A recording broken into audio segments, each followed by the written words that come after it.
Well, That teacher was supposed to post those. The test was at 1. You had 1 hour. 1 minute per question. You don't pass.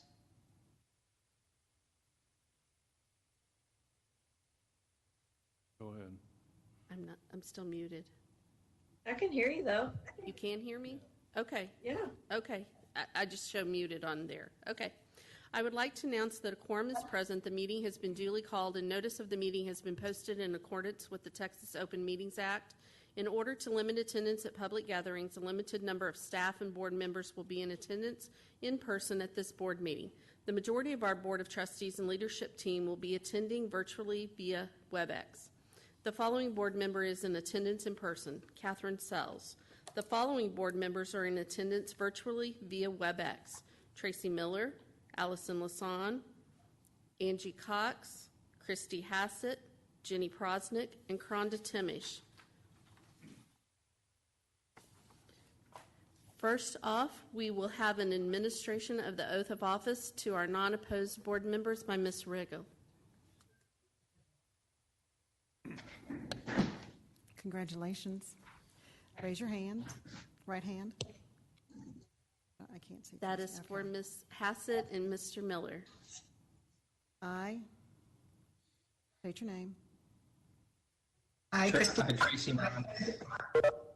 Do solemnly swear do solemnly swear that I will faithfully execute that I will That I will faithfully faithfully execute the duties of the office the duties of the office of school board trustee school board trustee of school board trustee for Lewisville Independent School District for Lewisville Independent School District for Lewisville Independent School District, and will to the best of my ability and will to the best of and my will ability to the best of my ability preserve, protect, and defend preserve, protect, and preserve, defend protect, and defend the Constitution and laws the Constitution the and laws Constitution and laws of the United States of these United of States the United States and of the state, and of the state. and of the state. so help me God. So help me God. So help me God. Great, thank you all. And Congratulations. yes, congratulations. You are now officially members of the board again. So thank you. And we will now convene into closed session as authorized by Texas Government Code Section 551, specifically 551.071, 072, and 074. And the time is now 6:03 p.m. We'll see you in closed session.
I'm trying to get my audio to work. I don't know what's happening. We hear you, Tracy. We got 6 minutes. Did you hear Catherine? No. Okay, so we're not going to start till 7 o'clock. Okay, so let me work on it. Okay. All right, thanks. Tracy, we can hear you. Tracy, we can hear you. Tracy, we can hear you. You can hear us. Audio. Maybe we shouldn't tell him and I didn't say it.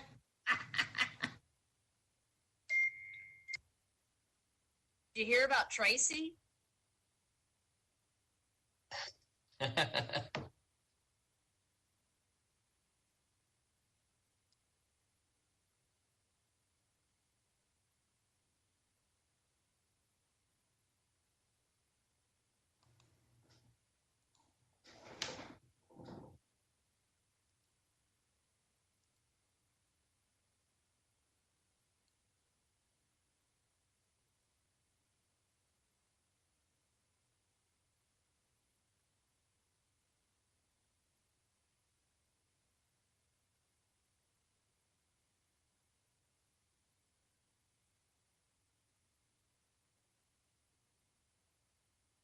Can anybody hear me?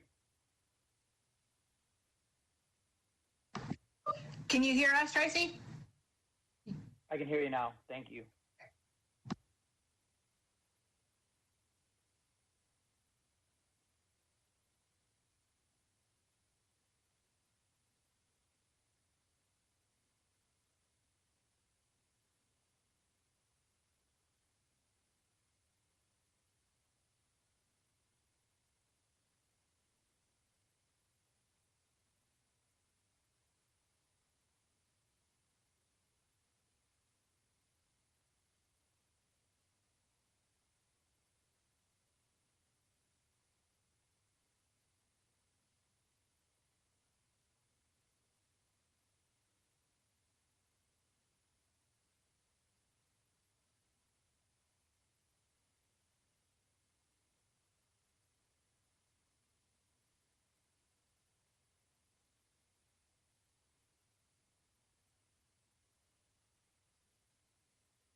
Okay, it's 7 o'clock. We will now reconvene into open session. The time is 7 p.m. Please join us in the Pledge of Allegiance and the Texas Pledge. Welcome to all. I pledge allegiance to the flag of the United States of America and to the republic for which it stands, one nation, under God, indivisible, with liberty and justice for all. I pledge allegiance to the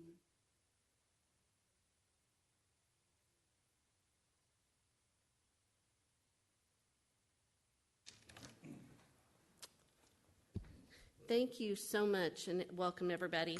The Lewisville ISD Board of Trustees meets monthly to receive reports from staff and take action on recommendations from the superintendent. The board receives the agenda and all supporting documentation 10 days in advance of these regular meetings, which allows us to ask and receive answers to many of our questions. In addition, the board also meets in regularly scheduled workshops and work sessions where staff discussions and presentations are given for many of the agenda items.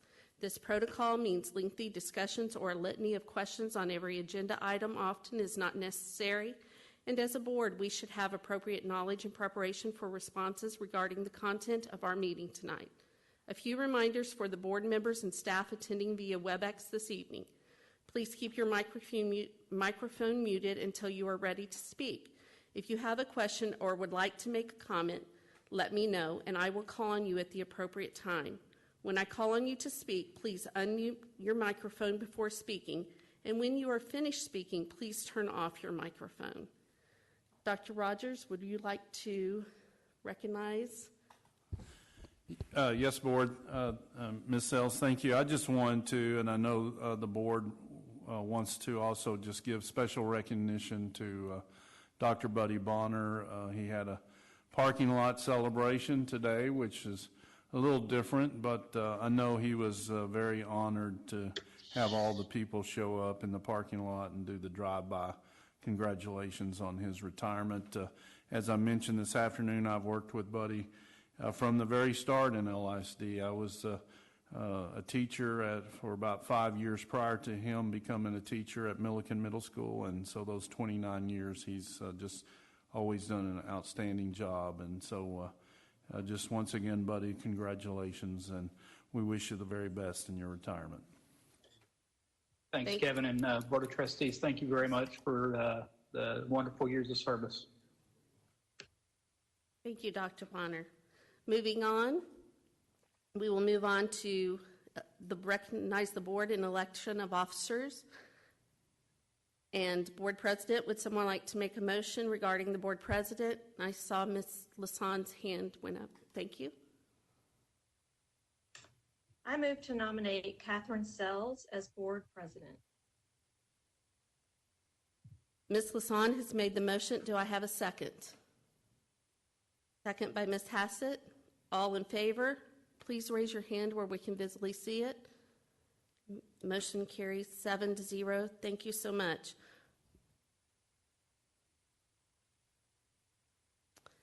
Board Vice President, would someone like to make a motion regarding the Board Vice President?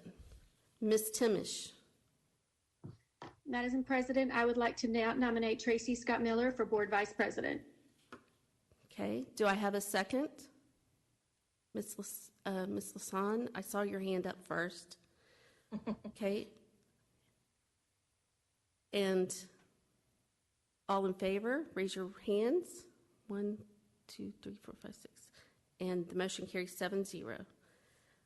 Would someone like to make a motion regarding the board secretary? Ms. Hassett? I move to nominate Allison Lasanne as Board Secretary. Seconded by Ms. Timish. I see her hand. All in favor? Your hand, 7-0. And that passes 7-0. And so the officers will continue on for another year, and we appreciate your support. Moving on to action items. Action items discussed in closed session. Would someone like to make a motion for the personnel recommendations as recommended by administration? Ms. Cox.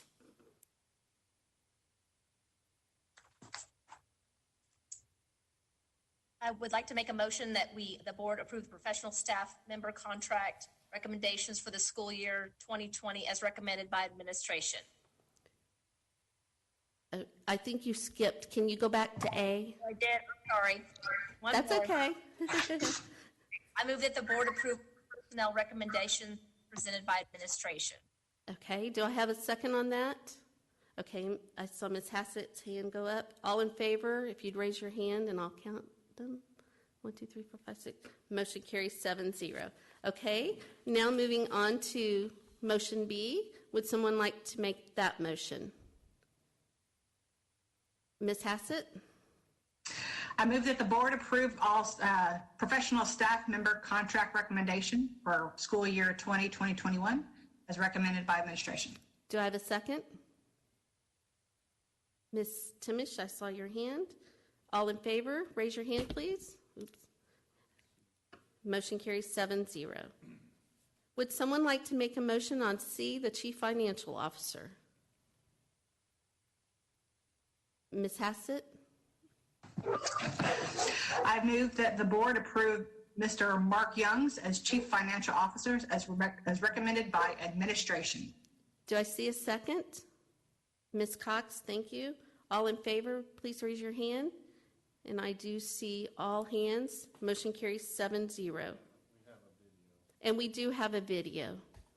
Just a reminder, board, and for the public, Mr. Youngs cannot attend tonight because he is presenting a budget workshop to Keller ISD board. But Michael, go ahead.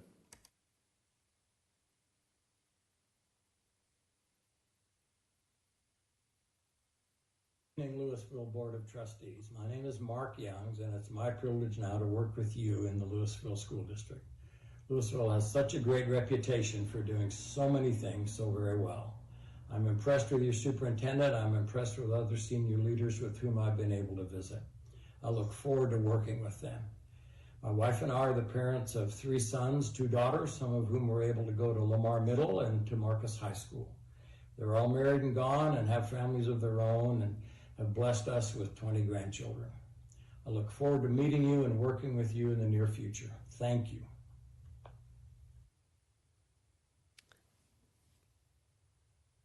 Okay, so now we can move on since we have at least virtually seen Mr. Youngs.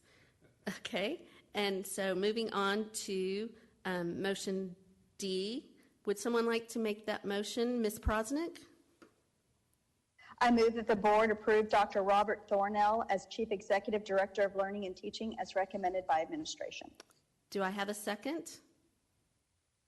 Allison? Ms. Lasan, I am so sorry. Please, I apologize, Ms. Lasan. Oh, and you're muted. Would you like to? It's okay. Yes, I will second the motion. Thank you. All in favor? And I see 7-0, motion carries. Okay. And we do have. Rob, congratulations, and I know the board would love to say hello to you, so this is Dr. Rob Thornell, so go ahead and introduce yourself and your family, Rob, or your wife. Well, thank you very much, Dr. Rogers. I'm very excited. I have admired Lewisville from afar for many years, and I'm excited to be part of this team. This is my lovely wife, Sarah, and she is a kindergarten teacher that is moving up to 2nd grade this next school year.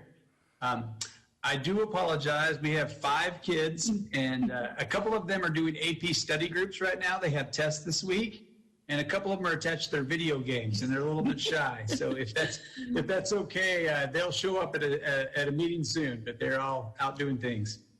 But we're very excited. We, like I said, Sarah will teach 2nd grade at Lizzie Curtis Elementary, and we'll be a senior in high school next year at Northwest High School, and we have our youngest will be a 1st grader, and we have 5 total. So we are excited to be part of the Lewisville team. Hey, thanks, Rob. We're excited to have you. Welcome. Thank you very much. Yes. Congratulations and glad to welcome you. Okay. Now, moving on to item E, Principal at Lewisville High School, Mr. Miller, your hand was up. Yes, I would, hang on here. I move that the board approve Mr. Jim Baker as principal of Lewisville High School, the Fighting Farmers, recommended by administration and a personnel selection committee. Okay. I saw some, I saw some of those. I think the whole board wants to second, but I'll take one that I saw, and I saw Ms. Lasson's hand go up, so we'll take that one. All in favor, could you please raise your hand? Motion carries 7-0, and Mr. Baker and his family are joining us. Hi, Jim. Hi, Carrie. You know, board, just FYI, this is how old this makes me feel. I actually taught Carrie when she was in the 7th grade. So That's right. Anyway, but congratulations, Jim, and to your family. So why don't you introduce your family? All right, thank you. You know, we are all so excited. It's always a great day to be a farmer, and this is my beautiful wife, Carrie, who is an LISD graduate. And yeah, had Dr. Rogers as a teacher. And behind me, I have my son, Connor, who is, I hope you can see him. Connor just finishing up 5th grade at Old Settlers. Peyton is finishing up 9th grade at Flower Mound 9. And Riley is finishing up her junior year at Flower Mound High School. And Carrie's a teacher at Old Settlers, special ed teacher at Old Settlers as well. So we're LISD 24/7. Once again, congratulations. Well, thank you, and thank you to you guys. I could not be more excited. I've been so fortunate to be a part of Lewisville High School in the past, to be in that feeder system and serve DeLay Middle School, which is the most remarkable group of people, and to be heading to LHS as principal is a dream come true. So we're fired up and ready to go. So thank you, and thanks for having us tonight. Congratulations, and we look forward to seeing you on the LHS campus. Not that we haven't seen you there before, but now permanently. So congratulations. Thank you so much. I'm sure if you can't see, everyone's hands I saw were clapping in applause. So we welcome you. That's all. Thank you very much. Have a great night. And the Bakers and the Thornells, y'all certainly do not have to hang with us. So don't feel bad. It's just turn us off. And we'll talk to you. Thank you so much, and we look forward to it. We're very excited and honored. Y'all take care. Bye-bye. Okay. Up next is our general district update on COVID-19 by Dr. Rogers. Thank you, Ms. Sells. Board, this is going to take a few minutes, but so bear with me, and I've asked Ms. Riggle to make sure and share my notes with you tomorrow morning, so that way you will get to have it visually. But just once again, thanks to all of our students, parents, staff, and communities for their amazing work, patience, and support during this unprecedented time. I'm just proud of so many people, and we are definitely in this together. I know all of us have watched Governor Abbott's Open Texas phase in, and so certainly we are continuing to work with our Denton County officials and monitor and integrate Governor Abbott's executive orders to ensure that we are compliant. Just an FYI, Board, we're beginning our discussions on how we can actually phase in return of our staff at LISDAC sometime soon. Staying connected virtually. I know if you're like me, you're a little tired of virtual meetings, but continue to have virtual meetings weekly with the board in small groups, weekly meetings with Denton County officials, bi-weekly meetings with Commissioner Morath, weekly meetings with Denton County superintendents, with Region 11, and then bi-weekly meetings with the leadership team and many other meetings. I'm really excited, as I know our board is, that our promise to the class of 2020 was that LISD would hold some type of graduation celebration, and that's now happening at Texas Motor Speedway, and so we certainly look forward to congratulating and celebrating our seniors as they get their diploma at the finish line on May 23rd and 24th, and very appreciative of the work done by our high school principals, our high school Stuco sponsors, and Mr. Plunkett. I want you to know that most of tonight's focus is going to be instructional. And so let me just give you a few general updates about our at-home learning.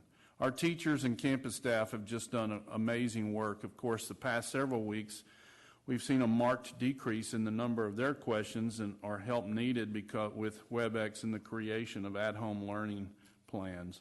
While none of us would have wanted COVID-19, we believe the new skills our teachers have gained using tools like Canvas, WebEx will absolutely be useful when they return to face-to-face schooling. During our time, our teachers have shown heightened empathy for students' needs and compassions for the struggles that their parents are facing, increased partnerships with families, and increased collaboration between teachers across LISD. We have received, as I know you have, board, so many positive notes and emails from our parents about how well our teachers are doing. I certainly believe some of the credit belongs to the organized work that Dr. Rapp and her learning and teaching team have provided.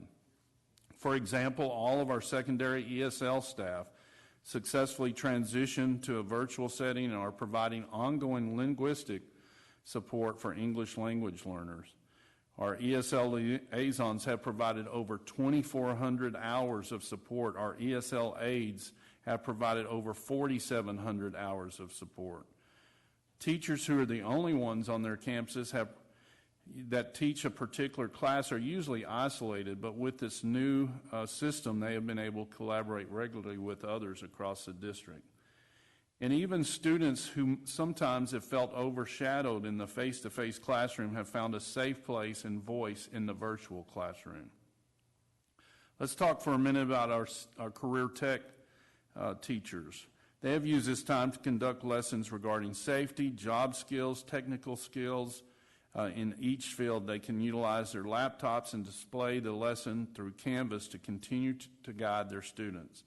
A few examples of some virtual CTE opportunities: they are hosting an industry advisory board for collision repair to finish their ASE certification. Our health science classes actually did a doctor's visit with an actual patient, and they continue as part of their assignment to track COVID-19. Other certifications that actually are ASE exams taken by our auto mechanics students were held today at Tech East. Pharmacy Tech certification is still scheduled for May 13th in 2 days at an off-site location, and that's the original dates and plans. The TDLR has reopened testing for our cosmetology students, so they're currently scheduling their exams. And let's not forget about Incubator at LHS. The final pitch has been postponed until November so those students can come back together with their teams and revisit their products. We've certainly had a few struggles, and these are some examples with at-home learning. One, parents indicating that their children will not be doing any online work due to their life circumstances. Students who have been relocated to live with another relative or family member in a different part of the region or state because the parents are just not able to support at-home learning. Parents struggling with at-home learning, managing multiple children along with the demands of their working from home. Parents indicating that their students are in daycare setting all day long and unable to complete assignments. Parents indicating that their children will turn in work, but then nothing is submitted at the time. Parents are very supportive, but some are feeling overwhelmed. In special ed, our parents have been very supportive of our continuity plans, but a few of them haven't enforced their students to actually do the work through the WebEx sessions. Of course, as you can understand, this can be frustrating as they are working so very hard to accommodate students' needs. The main concern you hear from our teachers is that some students have limited access to technology and the time. Some students are still not logging in, even though many attempts have been made by teachers to contact the students. Once again, though, I do appreciate the work of leadership team and the folks that work in their departments, because all these things are areas that we're working to address. Of course, as we plan for the summer, I just wanted to update the board about summer programs. Our ACE summer program will still be held at DeLay Middle School, Central Elementary School, Lakeland Elementary, and Lewisville Elementary. The only difference is it will be a virtual program developed by Communities in Schools North Texas to focus on the social and emotional needs of those students. We've also, of course, been working on our early childhood bilingual summer school. We're working on a contingency plan for early childhood summer school, which serves future kinder and first graders. We will have a backup virtual plan, but we're still waiting for further guidance from TEA. We're ordering learning backpacks for use for at home, and we'll set up a drive-through distribution for families of our eligible students. Due to the age of the students, we're recommending a modified virtual learning experience if this is still required. The student age and language barriers will require teachers to be with small groups of students approximately 2 to 3 times per week. So we hope that we can pull that off. Once again, we're still waiting on guidelines from TEA. Our secondary summer school will be held all virtually at the same time in June, which is the normal timeline. Our registration will take place in the high school cafeteria so we can safely socially distance and limit the number of individuals, and yet while working with the counselors and using their feeder patterns, our plan is to virtually register the majority of people ahead of the time, and those parents can pay through RevTrack, so there will be no need to attend in person if they choose that venue. We're also exploring the possibility of serving some students face-to-face based on their continued struggles in some areas, and we will consider using LHS gymnasiums to spread students out and then go from there, and that work is still to be determined. I will tell you, Melanie Vincelette and Leanne Lewis are working on a mock setup of our registration process for this next Monday, May 18th. Of course, there's always extended school year for our special education students. That will begin the summer, providing services virtually. And then, of course, Dr. Rapp, Dr. Talbert, and her staff will continue to monitor. Speaking of special ed, our special ed teachers and others have worked very hard to ensure that our students are making progress on their IEP goals and objectives. They've been resourceful and successful in implementation. Multiple special ed teachers have commented that one positive of this time has been increased communication with parents, better relationships with students, and improved technology skills that will carry them over into the traditional classroom. Our folks are really outdoing themselves, attending ARD, staffings, virtual sessions, collecting data, consulting with families, supporting their learners the best they can with a new instructional delivery system, while also juggling their own personal life. Our programming and instruction team have been instrumental in helping to facilitate at-home learning for our special ed students. The following groups have met daily or weekly to utilize the live chat feature offered through WebEx. Our elementary school SDI and base, 152 participants, life skills 93, language live 46, English and secondary BIC 105, comms class 57, our early childhood special ed, which was formerly PPCD, 31, and then our special ed leads 106. So there have been a lot of people that have stayed in touch and continue to grow throughout this process. Since the COVID-19 journey began in March, our DIAGs and our SLPs have skillfully conducted approximately 1,800 virtual ARDs. Based on Success Ed reporting, are embracing this new virtual reality with technology. Matter of fact, some parents have been so positive and gracious that they actually want to continue using this mechanism in the future past COVID-19. Our continuity plans, approximately 95% of our campus-based special ed teachers have responded to our survey reporting that the great majority of the parents have accepted the continuity plans and their students are actively participating. Our evaluation teams, which are LSSPs, DIAGs, SLPs, special ed counselors, OTs, and PTs, have collaborated with campus staff to gather existing data, teacher input, and interviews to provide information for determining a student's eligibility. In addition, virtual parent interviews, use of private evals, and review of medical records have also been used. Evaluators have been given the opportunity to recommend provisional eligibility if there is sufficient data to support that. This allows ARDs to provide support until we can complete additional direct and formal evaluation with our students. And dyslexia or dyslexia students have shown growth in taking responsibility for their learning. Students are successfully completing their independent work, and parents have been very supportive. Our interventionists have responded to the survey at a rate of 98%, saying that parents have accepted their continuity plans. And our interventionist team has a very active online chat forum with 59 teachers meeting daily to collaborate and answer questions.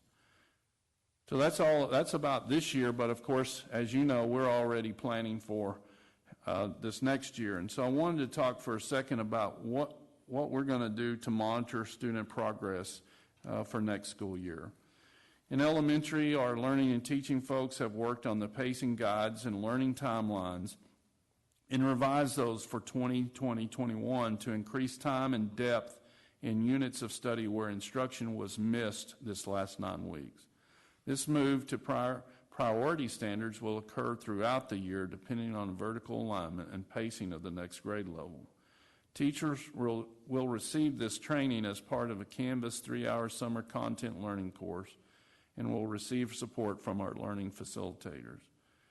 We're also tracking data at the elementary level of iStation reading and math, as we've discussed with the board, but we also know that we're going to have to increase the use of math data and math iStation since it hasn't been required in the past. Content curriculum has already been embedded for pre- and post-testing, formative and summative assessments for students, for our teachers to use when our students return. In secondary, we've prioritized learning outlines essential in planning for the next year, especially in the areas of math and world language. This will help us know how to scaffold the learning in the next course. We're also beginning to use benchmarks and assessments to measure their progress. Teachers will have ongoing formative and summative assessments that we'll provide to help track that data. As I mentioned, for special ed, we'll continue to monitor their progress on their IEP goals, and then dyslexia will continue to monitor also their progress on their IEP goals and objectives. Of course, none of this would be possible without the great support that our technology team and the support that the board's allowed with us having a 1-to-X program for our 4th through 12th graders. Just to give you some numbers for technology, the continuation of our WebEx implementation since between April 13th and May 6th, here's some numbers for our WebEx usage. There have been 109,332 total WebEx meetings. And remember, a meeting is at least 2 or more people. There have been 72,205 total video meetings.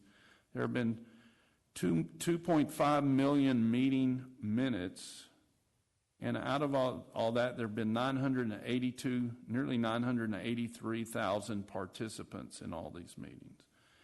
And then remember that WebEx also allows for outbound calling, and there have been 273,000 calls, totaling 15,390,000 minutes that our staff have used this system to communicate with our parents and students and families. So we are working to secure a long-term WebEx licensing, as 90-day free licensing will be expiring, and you will see this as a board discussion item in June. Of course, infrastructure updates, and I know we've discussed this with the board. We've expanded our exterior wireless program to include 26 campuses total. We initially started with 10. Mr. Colbeck and his team have created coverage maps for all locations. And since April 13th, we've had 719 unique LISD users using these exterior wireless access points. We've also, as we've discussed with the board previously, set up and delivered 8 WOWs, or wireless on wheels, at Highland Acres and Eagle Ridge mobile home parks. Once again, serving some of our neediest students to make sure that they have access. As far as device deployment, our technology team just did an amazing job, particularly early on in this COVID-19 journey. They created a new calling center for any families to contact who still need an iPad. And as of May 7th, so last week, our technology staff has deployed over 2,400 iPads to students with the goal of having a 2-to-1 student-to-device ratio. And then, of course, one of the upcoming factors is when you deploy them, you have to make sure and get them back. And our first step is to make sure we get them back from our senior class. And so that's been coordinated by Mr. Plunkett, our high school principals, and the technology staff. And then, of course, we also have to collect devices from our staff that are retiring, those that are changing jobs or moving on. So that's also a requirement of our technology folks. Just a few bits of other news. Meals, as we give you this update, our child nutrition folks have just been amazing. Kudos to them and their leader, Ray Danilowitz. To date, we have served 313,000 meals at 14 sites. As the board's aware, beginning May 2nd, we also began serving on weekends. As an example, this has ramped up the past 7 weeks. If you remember back 7 weeks ago, which seems like a lifetime, we served 14,787 meals. But in the last 2 weeks, we have served about 60,000 meals each week. So there's also thanks for some other groups, and I know some of y'all are actively involved with Love Packs, which is a great organization. Love Packs continues to deliver weekend meals at all feeding sites on the east and west side.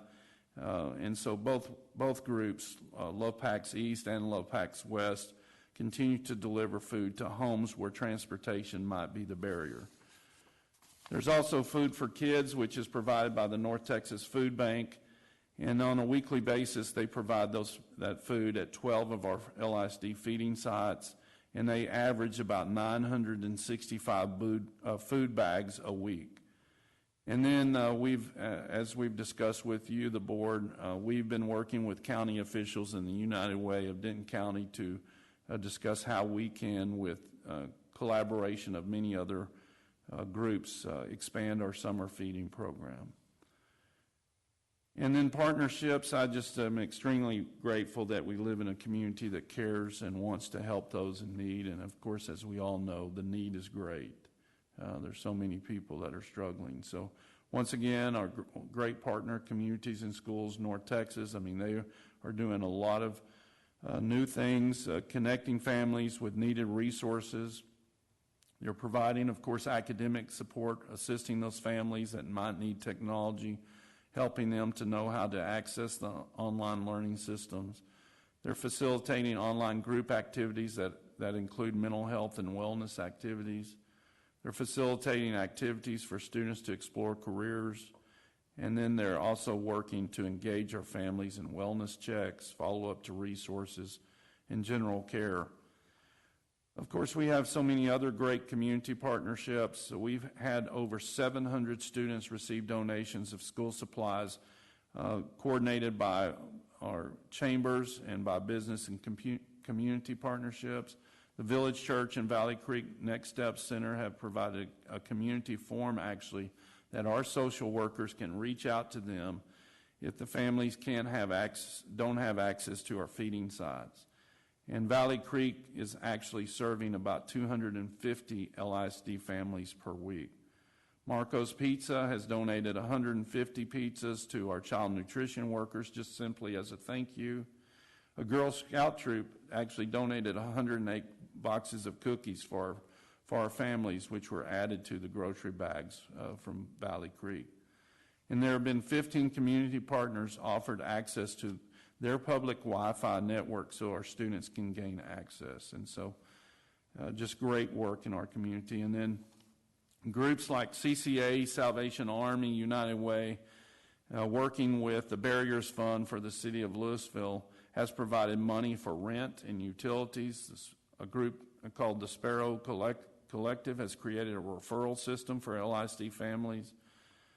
Denton County Rotaries are taking applications for rental and utilities assistance, and LISD has received numerous donations from business partners working through our Lewisville Education Foundation to help provide just basic needs and gas cards for our families. So once again, just very grateful for the work that so many people are doing, and grateful for the great support we have in our community. And we will continue to do the very best we can to provide the services necessary for all of our students, because in Lewisville ISD, all means all. So thank you, Ms. Sells.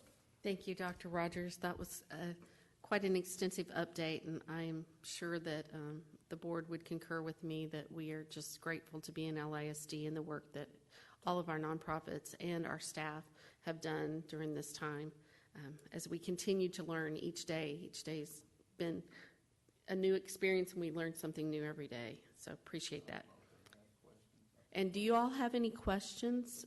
I was trying to write down some of the information. Mr. Miller has a question. Mr. Miller? Yeah, Dr. Rogers, thank you for that. It was extensive and thorough, and there's no doubt that a lot of people in our community and our staff, our teachers, and of course parents have embraced a very difficult situation and done the best that we can. And we've seen our community come together, and we've seen our staff really step up. And so I think we're all grateful, as one of the larger political subdivisions that serve these communities. We're very grateful for the reach of our district, the response to our district, and also our staff. As you know, I just would, while I don't think we're at the top of the mountain yet, so we're not on the backside, as we contemplate what our next steps are for next year. As we're all aware, there are certain folks outside of LISD that have created some discussion topics, and we're getting bombarded with those. In part, the move away from an agri-calendar to a full-year calendar, and also the various options for going back to school. And, I'll let you respond to that. We don't have any answers, but I think just without, I think it's important for us to just let people know, hey, we got it. We're not creating this messaging. We are working on a response to this not a response to this messaging. We were working on a strategy, but this takes time, because all the things you just mentioned require a tremendous amount of work. And school's not over yet. Kids have not graduated, and we're being asked for what's it look like next year. And we're still trying to get through this current difficult situation, which is why I say we're not at the top, on the backside down. Yeah, thank you, Mr. Miller, and thank you for bringing that up. I know all of us have received a few emails, and so I guess my answer is, one, as we discussed last Friday in our smaller, calls, is that, the start of school in August is 3 months away, which is certainly long. 3 months is longer than what we've been experiencing COVID-19. This is week 8 for us. And so there's so many things that can happen. Please know, and I know our board knows, is that we are planning for all different types of scenarios, which I think is one of the harder parts for our staff, is because, we don't have the simple plan of mid-August start of school as it's normally been for the last 34 years for me in LISD, but we're having to plan on very different hybrid models and all types of different situations. Please know that we are planning for all those different situations. I know some of the people have taken some comments and wondering about year-round school and so on. We are way far from making decisions like that. Most of the time when people talk about extended school year, that is not the same as year-round school. Extended school year, sort of came out from the governor's office, and then where you might want to start school early. I don't see that as very reasonable, to be honest with you. That's my opinion. Certainly there might be some students, and we already have these kind of programs in place, and you can extend the school year by some students, some schools going a longer school year, 2 to 4 weeks into the summer. And what I'm saying is going further than, past Memorial Day for next school year for some students. But those are discussions that certainly the board and administration need to have in the future. But I would just ask people to understand we are planning for all different types of scenarios, but none of those decisions have been made. Okay, and I saw Ms. Timish's hand go up virtually. Oh, thank you. Dr. Rogers, I was trying to write down some of the statistics you gave us because that's absolutely amazing and unbelievable, and I couldn't write fast enough. It sounded like you were reading off a list. Is that something we could get? Yes, ma'am. What I said at the first, I apologize, Ms. Timish, is that Ms. Riggle, and she'll send that out to y'all. I didn't want to, I knew you'd be reading my list if I gave it to you instead of paying attention. I've been a teacher too, but absolutely, you'll be provided exact same notes as what I have. And Ms. Riggle can certainly send that, whenever. That's no problem. No, I wouldn't be reading your notes. I'd just be tweeting them. I'm teasing. Okay. Any other questions? Okay, I see none. Okay. Moving on, there will not be any recognitions at tonight's board meeting, and so then on to hear requests to address the board. Persons desiring to address the Board of Trustees were given the opportunity to submit comments via LISD's website during the designated time frame. Any comments submitted will be read into the record at this time. Comments cannot exceed 3 minutes. The board cannot deliberate on any subject that is not included on the agenda. And give me a moment. I'm going to set my timer for 3 minutes. Dr. Rogers is going to be my timer. Okay. Okay, and he is ready. To the trustees, as always, thank you for your service to our community. My inquiry is regarding diversity in hiring initiatives. This has been a topic on my agenda with LISD since the 2013-2014 school year, when we began to experience the effects of implicit bias and discipline. Over the years, I've personally met with some of you, talked with you, emailed you, talked to those in central administration. We have witnessed some change, but not a sustained effort. Is there an initiative going forward? And perhaps those of us active in the community are just unaware of it. We have offered to serve on a task force, offered suggestions, put together data. We are starting to wonder if change is not happening because there's perception that change is not needed.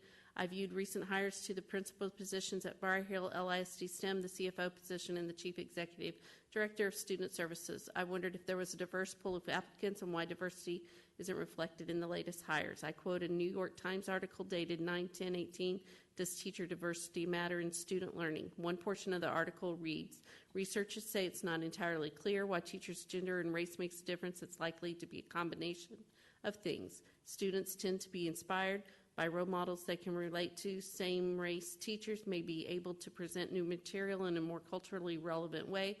Also, teachers sometimes treat students differently based on their own backgrounds and stereotypes. Social scientists call this implicit bias when stereotypes influence people's thinking, often unconsciously.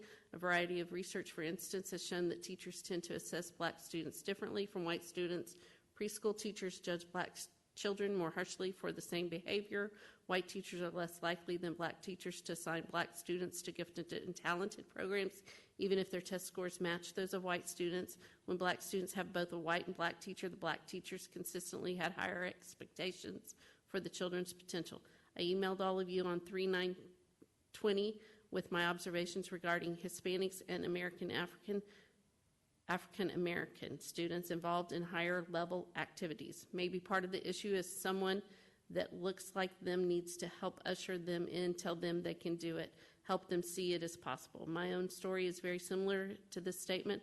As a poor inner city kid, I set my sights on attending Northwestern simply because another cheerleader at my high school went to the school. If she can do it, so can I.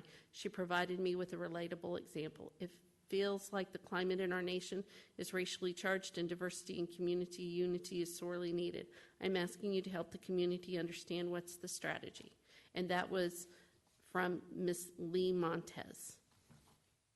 And that was the only comment that was submitted via the LISD's website. So moving on to our consent items. Would someone like to make a motion, or are there individual items that you would like to be pulled? Ms. Cox? Yes, I'd like to pull items. Do you want me to announce that first before we make a motion? Yes, please. I'd like to pull 3, 4, and 3B5. And the first ones were 3A, 3A3, and 3A4, Okay. and then 3B5.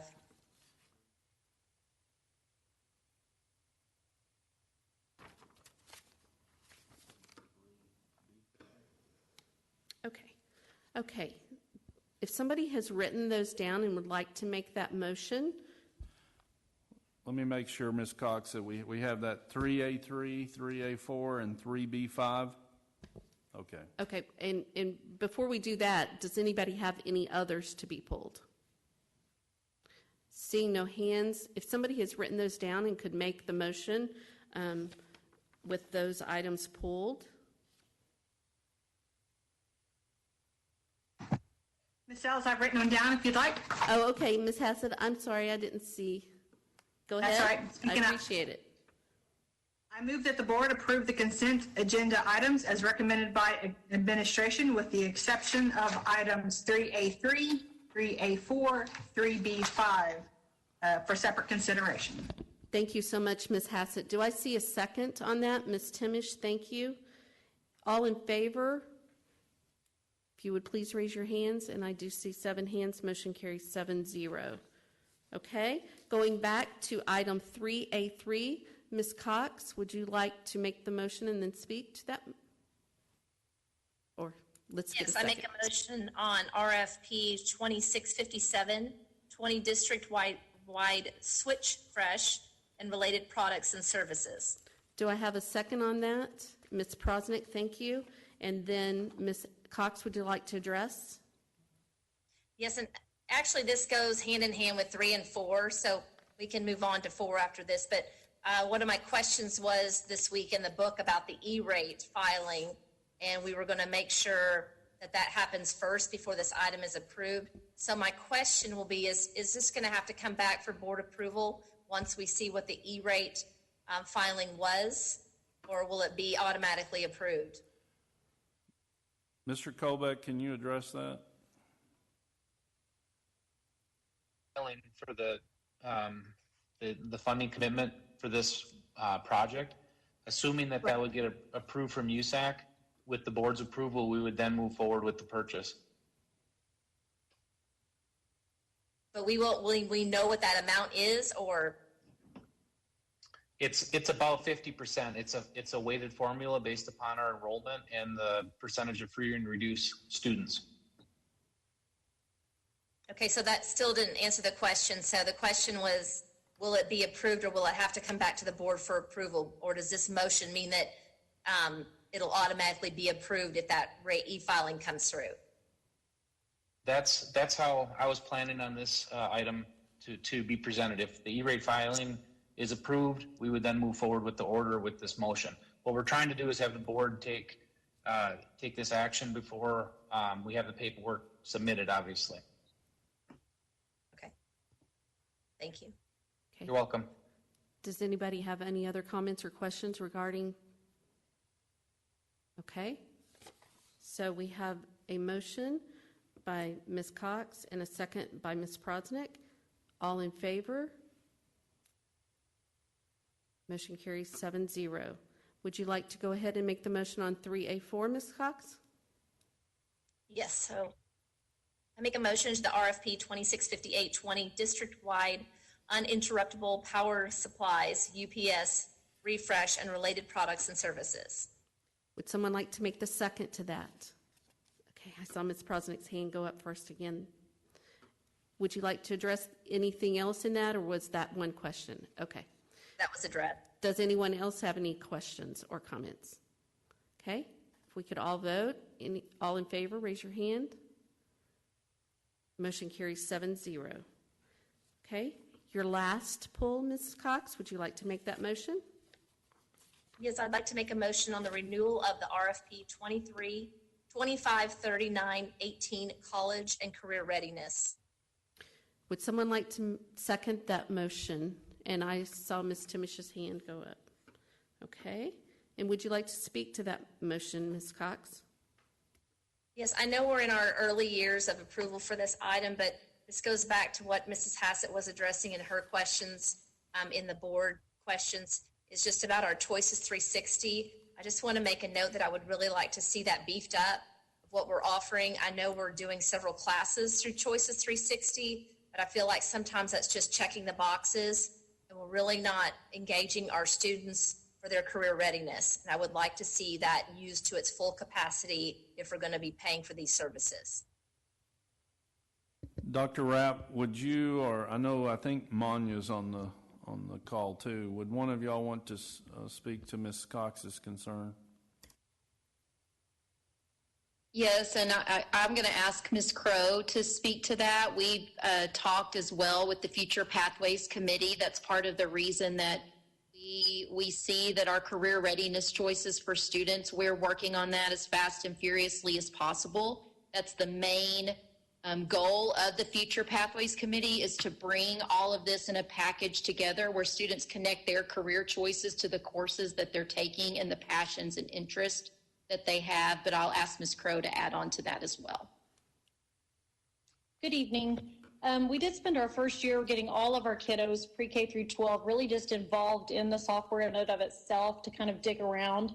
As Dr. Rapp mentioned, this year we got together as a part of our Future Pathways Committee, a great group of middle school and high school folks to develop a district implementation model. And so that means looking at the timelines for when we want kids to fill out and complete certain activities, such as looking at scholarships and completing their 4-year plan and investigating financial aid. So with our district timeline and district implementation model, we're certainly going to be enhancing the utilization of the tool and also have a better plan for when exactly a 6th grader versus an 11th grader would be doing different activities.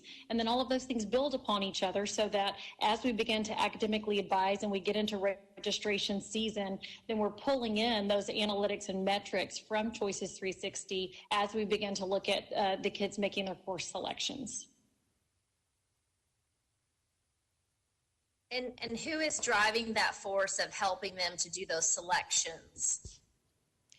So it's really a team process. There certainly is a piece, as we went over the district implementation model for Choices 360, there's absolutely a piece where the teachers who know the kids and know their strengths in particular academic areas are visiting with them about what particular courses they may have strengths at. In addition to that, then, of course, as they meet with their counselors, they're also going through what their strengths based on some of the interest inventories, and in addition to that teacher input, then those counselors are also able to pull in that information as they look at creating that course registration piece so that those kids are having much more informed discussions and making decisions about courses that they're really well suited for and not just things that might sound interesting. Does that answer your question, Ms. Cox, or?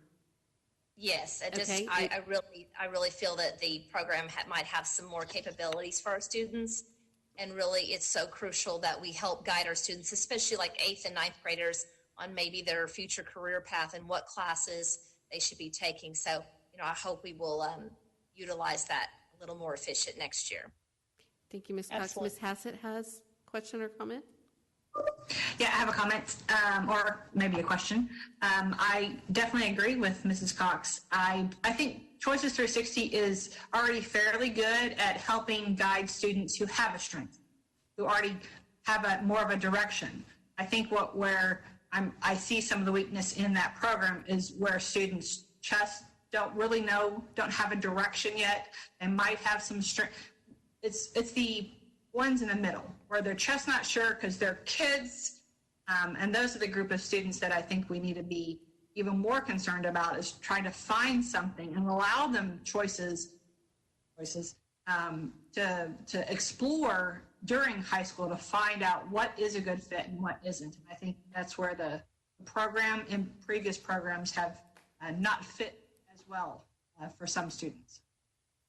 So I'm hoping that's I will say one piece that when the team, especially at middle school, was looking at putting together what would be a best fit for our middle school students, one of the pieces was to specifically pick out lessons that were geared toward the kiddo who might say, I have no idea. So we certainly want to take that wise counsel and make sure that we are implementing that. But we do know, especially with our middle school kiddos, we've got to kind of help them figure out some of those pieces versus relying on them to let us know maybe what they want to do. Yeah. Thank you. Okay, anybody have any other questions or comments? Okay, seeing none, if we could go ahead and vote. All in favor, please raise your hand. 1, 2, 3, 4, 5, 6, 7. Motion carries 7-0. Okay, up next is district dashboard update. Dr. Rapp.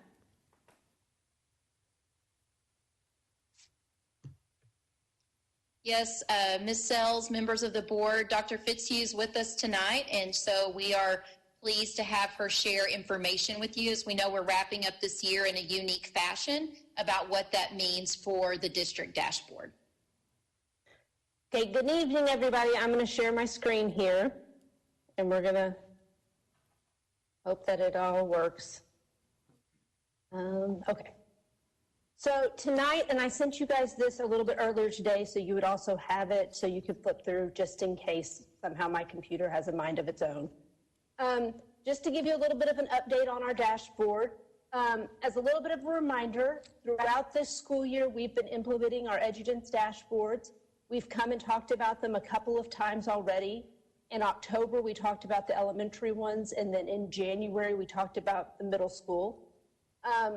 Our dashboards are built on multiple measures so that we're not relying solely on standardized assessments. You guys can access these at any time right now. And then we're monitoring growth, looking at a variety of measures. And so that's kind of what's being pulled into these views. And tonight I'm going to show you a few of the views as well. So a little bit of numbers for our usage this year. We logged in about 24,000 logins into EduGens with around 135,000 pages visited. This data is trending on the lower end from what I actually think it is, because the whole first part of the school year, if you logged in, it kept you logged in. We worked with EduGens to fix that, so that 24,000 is actually probably a little bit higher. The monitoring progress, the dashboard views, elementary is based on attendance and iStation. Middle school is attendance, discipline, grades, PSAT 8, and then advanced course participation. High school is based on attendance, GPA, discipline, SAT, ACT, AP, dual credit, CTE, certifications, Algebra 2. We have a whole host of them there. Principals also have additional views that look at attendance in detail, discipline, the readiness ones, enrollment, and then just some other data pieces around some assessments. One of the things we're trying to keep in mind as we go through this year and the end of the year is that we really don't know the impact of COVID-19 on all of our data views at this point. iStation is configured so that it pulls in live data. The piece that we're trying to be very mindful of is that students were able to take that assessment at home as well. So some students might have tested really well at home. Some might not have taken it as seriously. So those numbers are part of the current view. SAT and ACT, we did have some cancellations, so not all of our students have been able to access those exams. Our certifications, we heard earlier that we were able to give some of them, but I don't know that all of them. So when talking with Jason, we're kind of monitoring that as well. We have worked really hard to start gathering club and community service data, but due to all the teachers and all the online learning, we have not gathered that data this year at the end of the year. And then discipline data, we're not having as many out of placements because students aren't in the building. So that data looks a little bit skewed right now too. We are continuing to update them nightly, so the data is still live. And just for a quick sample of a view, so this is an elementary readiness screenshot that I took April 30th, I believe. And what it shows us here is that 91% of our students are considered ready based on the metrics that we've established. For elementary, that means that for reading, you are either growing or you're on grade level, and then your attendance. And when you use the Analyze feature in your dashboard, you can filter. So in this view here, I just gave you a sample. I clicked on 5th grade. That's kind of that bottom right corner there. And of our 5th graders, 94% of them were ready based on the indicators we selected. Middle school works in a similar fashion. 85% of our middle school students are meeting readiness criteria right now. I pulled in this other little screenshot of the bar graph that shows each individual metric. There's a small piece we're working through with PSAT right now, and I wanted to highlight it. Only 8th grade takes PSAT 8, but these bars are based on the total population. So that number is very low because 6th and 7th graders are automatically at not meeting. So we're working with Edugents on how can we trick the graph to pull it in that 2/3 of the population hasn't tested. So that's something we're still working on with them and developing. Here's another filtered view for middle school. I clicked on the 8th grade again just to pull up just 8th grade data. And what you can see is that the numbers change and 87% of our 8th graders are showing as ready. I also want to say here real quick, just in case, the black section on the PSAT 8, those are students who did not take the test that are in 8th grade. So we have a chunk of the data piece is missing. It's black, configured to be black. Also in the dashboards, you can get middle school readiness grades by course. So what you can see here is that 96% of our students in ELA have a C or higher as of the third 9 weeks, 95% for math, 96% for science, and 96% for social studies. So our students are doing well in their courses as well. This graph updates at the end of each 9 weeks when grades are a little bit more solidified versus nightly.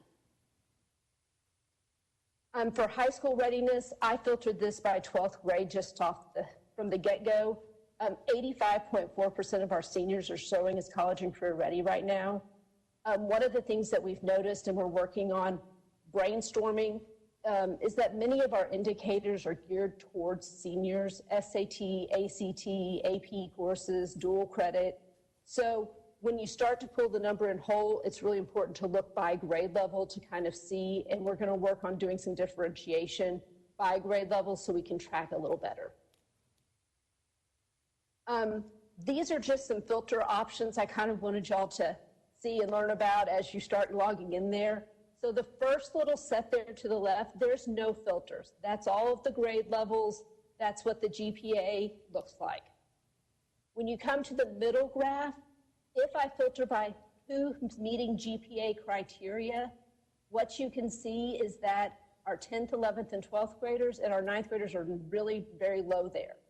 One of the pieces we've come to realize is that GPA is stored in a different place in Skyward for our 9th graders. So we're working on getting this fixed right now, but I knew something was a little off and y'all are seeing this. So just so you know, GPA is being calculated a little bit differently for 9th grade right now. The last piece here on the right, I filtered by grade level and clicked on the 12th grade. And you can see that almost 60 to 68% of our students are meeting that GPA criteria as 12th graders. We're still working. It's an ongoing process. Anytime you're building things, every day we log in and check to make sure stuff is linking correctly. But right now the dashboards are up and running. And we're constantly monitoring student progress and growth to make sure that we are meeting student needs. And with that, do you guys have any questions for me? Okay. I'm going to stop sharing my screen. And hope we don't lose anybody in this process. Okay. Ms. President? Yes, I think, thank you. So I've got a couple of questions, which is, do you have the data on what was the board login for the dashboard? I don't have that with me right now, but I think I could get to it, yes. Okay. I'd like to see that. And then I want to know when we're going, if there are any plans to start adding data points such as math for elementary. Yes, there are. Well, we're working to develop all sorts of new data points all the time. We're working with the learning and teaching team to see what's ready and how should we be pulling that in. And so, yes, I would hope that we would be able to get that going here soon. And then are we going to have capabilities to lock the data, since this is such a new system for us? Are we going to have capabilities to lock down the data by school year so that we will eventually be able to see trend lines over 3, 4, and 5 years? We've asked about that. I need to follow up and double check with our vendor to make sure that that's something that we've built in. We just don't have it quite yet. So since we don't have it quite yet, does that mean I don't want to lose this data? I will screenshot it the last day of school, so we will have it. That doesn't help you so much, but at least gives us a point to look at. I appreciate it. Thank you so much. Ms. Hassett? Thank you very much. Appreciate the presentation. I always do. The question really is for you, Ms. Sells. I really appreciate staff's presentations to the board on the dashboard. I just don't think that the board is using it. Staff is definitely using it the way it's intended, and I would like to see about how the board itself can use the dashboard rather than just be presented with information on the dashboard. So I'd like to have future time. That's a great point, and I think that might be a good topic for a workshop. And once again, knowing how that we can use it. And I've been on there, and I'll tell you, it's overwhelming. And so I think if we had some guide paths to how we could best use it, I think that it would benefit us all. So is that somewhat what you're asking for? Yes, ma'am. Thank you. Okay. Yeah, and that's a great question, Ms. Hassett. So I know Dr. Fitzhugh and her esteemed group can create maybe just some different scenarios. Hey, if you're looking for this data on an elementary kid and you want to see this is how you would navigate it and so on, just to give you some sort of practice lessons on using the dashboard. Yeah, I think that's a great idea. Does anybody have any other questions or comments? Okay, moving on. Information item number L2. Dr. Rogers. Thank you, Ms. Sells. Board, this is just an information item.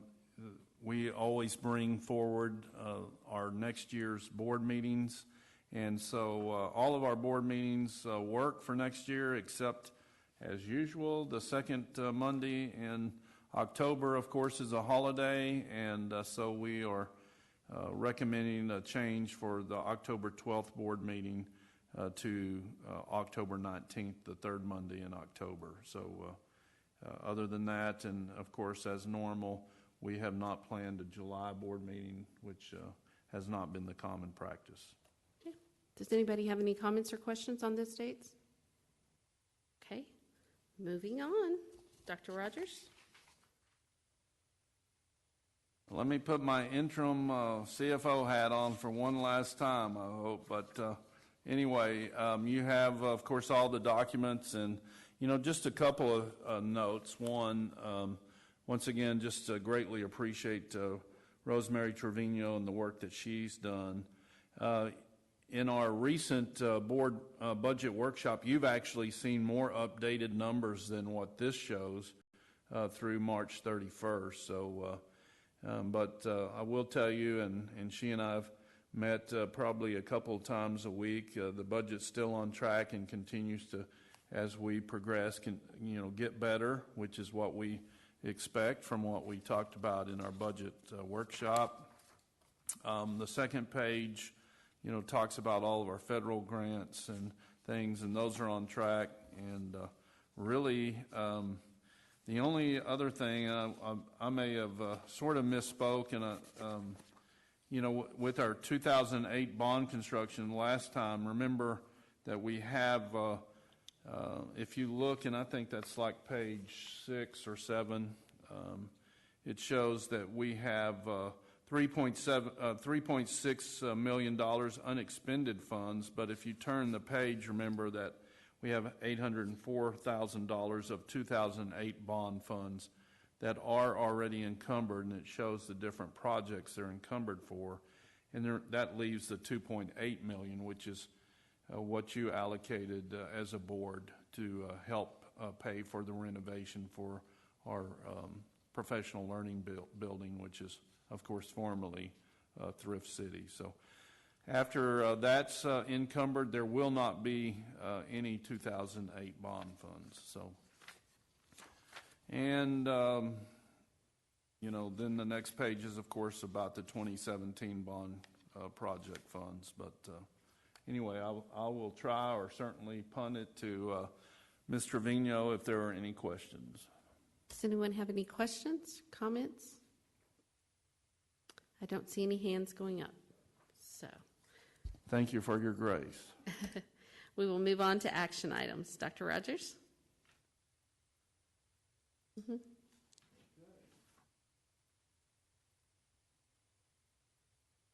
Okay, really, the last item is something that we talked about at the board work session. Remember that there's a tool provided by the U.S. Department of Ag called the Paid Lunch Equity Tool.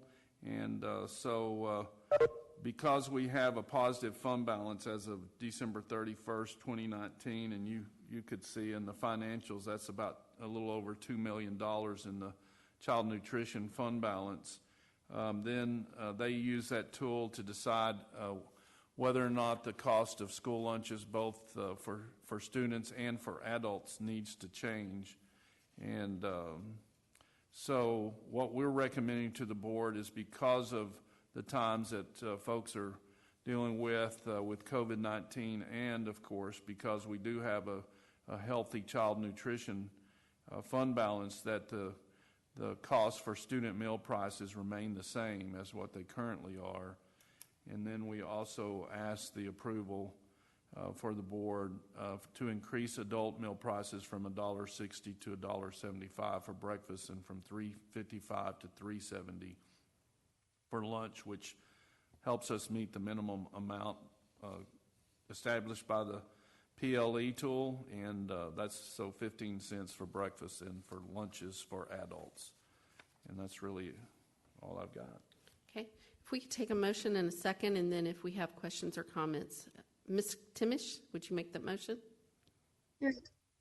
I move that the board approve continuing the current student meal price for the 2020-21 school year and approve increasing adult meal prices as recommended by administration. Do I have a second on that? Ms. Hassett, thank you. Are there any questions or comments?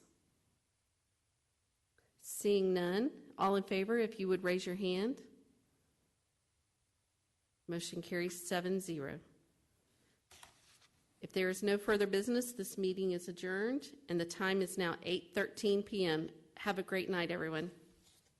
Thank you all very much. Bye-bye.